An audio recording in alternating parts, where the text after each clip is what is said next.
પાસે ફક્ત 2 રૂમ હતા. મારી કાકીની વાત સાંભળીને હું તમને કહી શકતો નથી કે હું કેટલો ખુશ હતો. હું મારી કાકીની વાત માની પ્રીતિના રૂમમાં ચાલ્યો ગયો અને સૂઈ ગયો.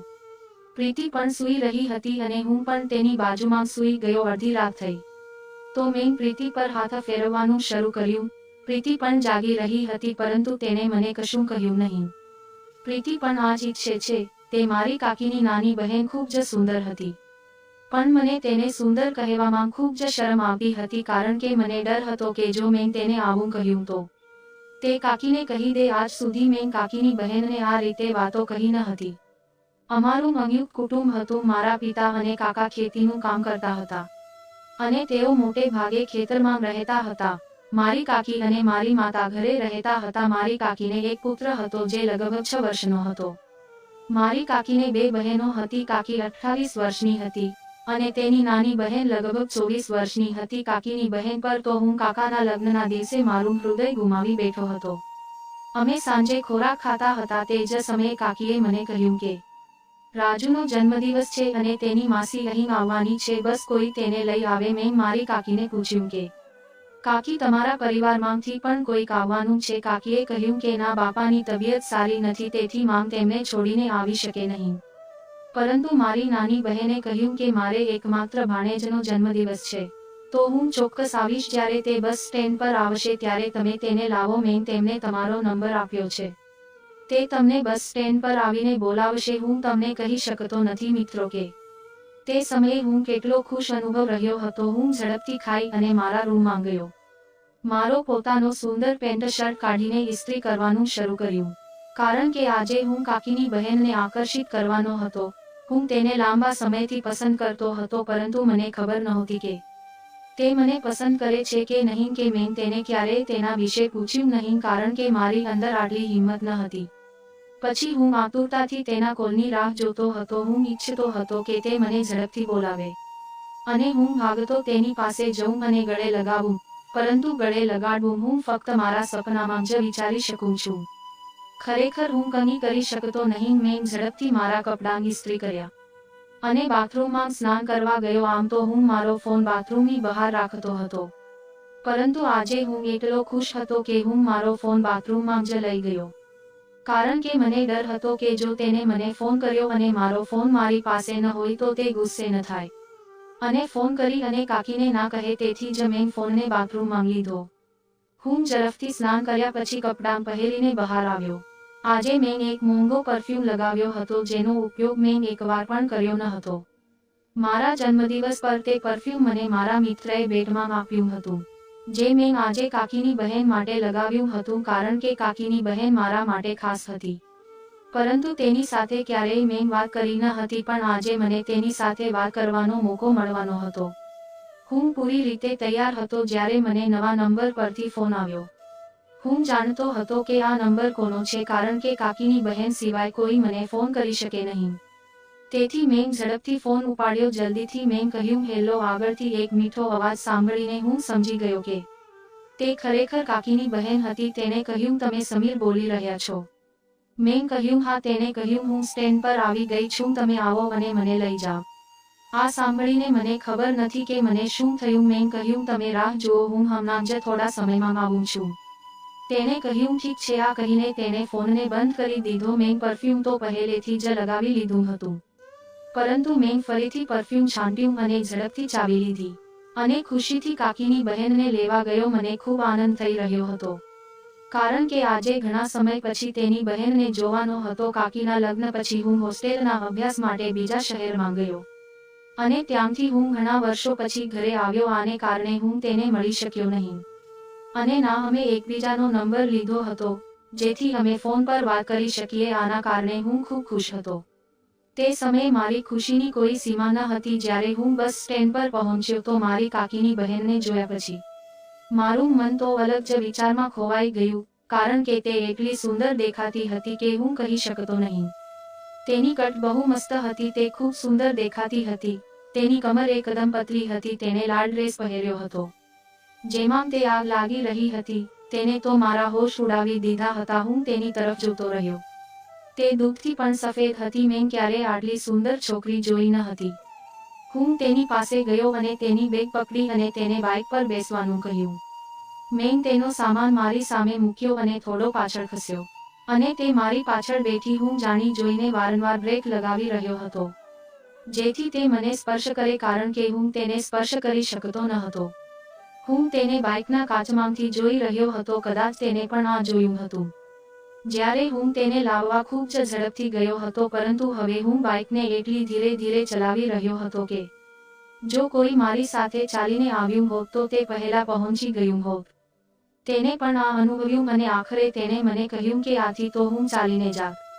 મેં મજાકમાં કહ્યું, હું પ્રથમ વખત ડ્રાઇવિંગ કરું છું તેથી હું થોડો ડરી રહ્યો છું. તેને કહ્યું, લાવો હું ચલાવું. મેં કહ્યું, પછી મને પણ શીખશો. આ સાંભળીને તે હસવા લાગી અને કહ્યું, જો તમે મારા જેમ ઝડપથી ડ્રાઇવિંગ શીખશો તો એક્સિડન્ટ કરતાં ફરશો. આ વાતે તો મારું હસવું અટકતું ન હતું અને તે પણ હસતી હતી અને હસતી વખતે તે વધુ સુંદર દેખાતી હતી.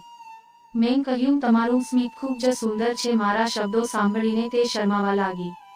આમ વાતો કરતાં અમે ઘરે પહોંચ્યા. કાકી તેની બહેનને જોઈને ખૂબ ખુશ થઈ. તેને આનંદથી એકબીજાને ગળે લગાડવાનું શરૂ કર્યું. રાજુ પણ તેની માસીને જોઈને ખૂબ જ આનંદ કરતો હતો. બીજા દિવસે કાકાના પુત્રનો જન્મદિવસ હતો. ઘરમાં તૈયારીઓનું વાતાવરણ હતું, કારણ કે અમારા ઘરમાં એક નાની પાર્ટી હતી. અમે કોઈ સંબંધીઓને તો બોલાવ્યા ન હતા, પરંતુ ગામના દરેકને બોલાવ્યા હતા. રાત્રે પાર્ટી શરૂ હતી. હું ઈચ્છતો હતો કે રાજુ પહેલા તેની માસી તૈયાર થઈ જાય, જેથી હું તેની સાથે મેળ ખાતા કપડાં પહેરી શકું. કદાચ આવી ફિલિંગ છોકરીઓ લેતી હોય છે, પણ હું તો અલગ હતો. મેં જોયું કે તેને નાઇટ પાર્ટીમાં વાદળી સૂટ પહેર્યો હતો. તે તેમાં ખૂબ જ આકર્ષક લાગતી હતી. જ્યારે મને ખબર પડી કે તેણે વાદળી રંગનો સૂટ પહેર્યો છે, ત્યારે મેં તે જ સમયે વાદળી શર્ટ પણ ખરીદી લીધો. હું દરેકની સામે સામે એ દેખાડવાનો પ્રયાસ કરી રહ્યો હતો કે મને ખબર નહોતી કે કાકીની બહેન પણ આ જ કલરનો સૂટ પહેરવાની છે.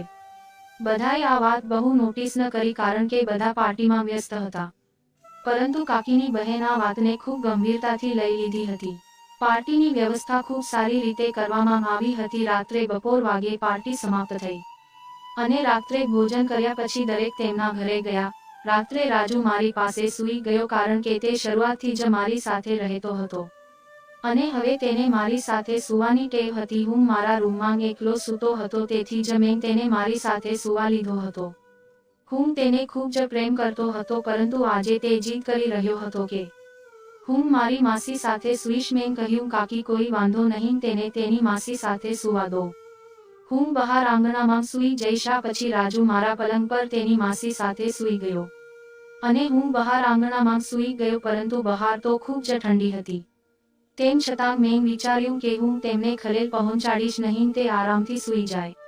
હવે હું ફોન બંધ કરીને સૂવાની તૈયારી કરી રહ્યો હતો કે પછી કાકી મારી પાસે આવી અને કહ્યું કે બહાર તો ખૂબ જ ઠંડી છે, હું તને બહાર સૂવા નહીં દઉં. તમે એક કામ કરો છો, તમે પણ અંદર જાઓ અને સૂઈ જાઓ. આ સાંભળીને મારો ચહેરો તો ખુશીથી ફૂલાઈ ગયો હતો, પરંતુ મેં મારી કાકીની સામે મારી ખુશી વ્યક્ત કરીને મેં કહ્યું કે ના કાકી, આ સારું લાગતું નથી. કાકીએ કહ્યું, કોઈ વાંધો નહીં, તમે જાઓ અંદર, હું તમને કહું છું. તે જ સમયે કાકીએ મારો હાથ પકડ્યો અને મને અંદર લઈ ગઈ. રાજુ તેની માસી સાથે સૂતો હતો. તે જ સમયે કાકીએ તેની બહેનને જગાડી અને કહ્યું, રાજુને થોડી બાજુ પર લઈ લે અને સાઈડ પર સૂવા દે.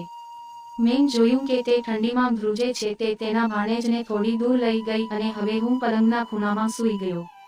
અમે પલંગ પર સૂતા હતા, પરંતુ અમારી વચ્ચે બહુ અંતર ન હતું, કારણ કે રાજુ પલંગના એન્ડ પર હતો અને અમારી વચ્ચે પ્રીતિ સૂતી હતી. મેં લાઇટ બંધ કરી અને પલંગ પર સૂઈ ગયો. હું પ્રીતિ સામે સૂવાનો નાટક કરતો હતો, પરંતુ પ્રીતિ સાથે પલંગ પર એક સાથે સૂતા મને ઊંઘ કેમ આવી શકે? મારું મન તો તોફાન કરી રહ્યું હતું. હું કંઈક કરવા માંગતો હતો, પરંતુ હું તે શરૂઆત પ્રીતિ તરફથી ઈચ્છતો હતો. થોડા સમય પછી મને લાગ્યું કે જાણે કોઈએ મારા પગના અંગૂઠાને સ્પર્શ કર્યો હોય. મને આ જાણવામાં લાંબો સમય લાગ્યો નહીં કે આ પગ કોનો છે, કારણ કે રાજુ બાજુ પર સૂતો હતો અને વચમાં તો પ્રીતિ હતી. જ્યારે તેને મારી સાથે આવી હરકત કરી મારી તો અંદર કંઈક થવા લાગ્યું. કોઈ પણ રીતે હું જાગતો હતો અને આ હલચલને મેં મહેસૂસ કરી લીધી હતી.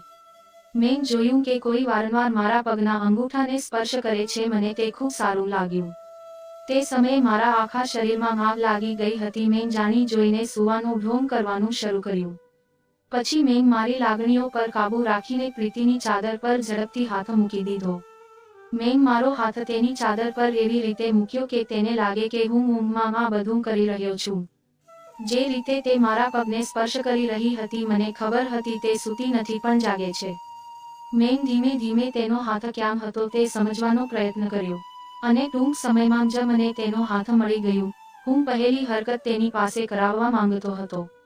આમ તો હું જે વિચારતો હતો તે જ થતું હતું, પરંતુ જ્યારે તે ફરી અને મને ગળે લગાવી લીધો ત્યારે મને આશ્ચર્ય થયું. જ્યારે તેને મને ગળે લગાડ્યો મારું આખું શરીર ધ્રુજવા લાગ્યું.